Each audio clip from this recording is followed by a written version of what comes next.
Muy buenos días, tardes o noches. Yo soy el doctor Felipe Samarripa, gastroenterólogo endoscopista, egresado como médico cirujano de la Universidad Autónoma Metropolitana, posteriormente con especialidad de gastroenterología del Hospital Español y la Universidad Nacional Autónoma de México, y la subespecialidad de endoscopía del aparato digestivo por el siglo XXI del Seguro Social. He sido presidente de la Asociación Mexicana de Endoscopía Gastrointestinal y actualmente soy jefe del servicio de gastroenterología del Hospital Juárez de México. Y en esta ocasión estoy con ustedes para hablarles de un tema que es muy relevante, que es de actualidad, que a pesar de que lleva muchos años que se conoce esta infección, sigue levantando controversias y sigue levantando dudas en la mayoría de los pacientes. ¿Qué es la infección por una bacteria que se llama Helicobacter pylori o H. pylori?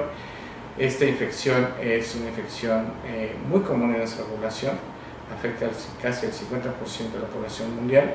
En México se calcula que hasta un 75% de la población puede estar infectada.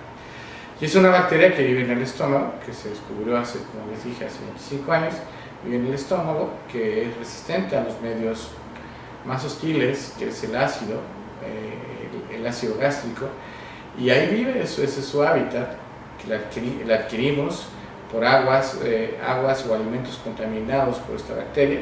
No sabemos en qué momento se puede llegar a adquirir esta bacteria y no sabemos en qué momento se adquirió esa bacteria, porque es una de las preguntas que hacen los pacientes, pero se puede llegar a estar infectado desde la infancia.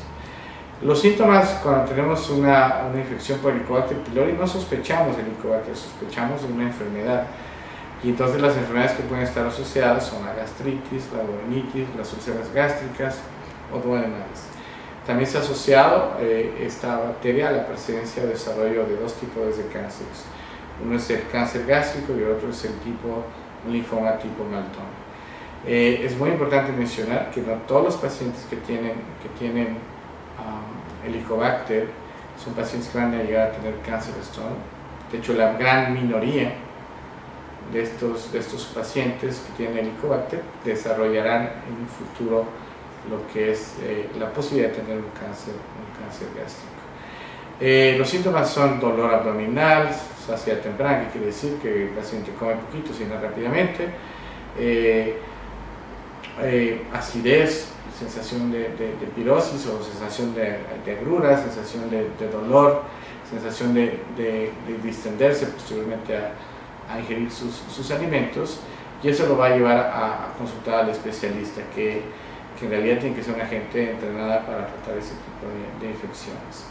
Una vez que el médico sospeche la posibilidad de una enfermedad intestinal, no del Helicobacter, realizar una serie de estudios que pueden ser invasivos o no invasivos. Los invasivos son los más que se hacen en laboratorios especializados, como puede ser la detección, ya sea en heces o en sangre o en aliento de esta bacteria, o con los especialistas que habitualmente les realizamos un estudio endoscópico con tomas de muestras del estómago para ver si existe esta bacteria.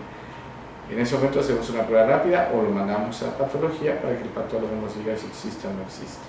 Y ya una vez que nos corrobore la presencia, daremos un tratamiento que consiste en dar un protector de la mucosa gástrica, lo que llamamos nosotros los IVPs, más una combinación de los antibióticos por un espacio de 14 días, y posteriormente a un mes hacer una prueba de erradicación, ver si ya se erradicó, ver si ya se eliminó, una prueba de aliento.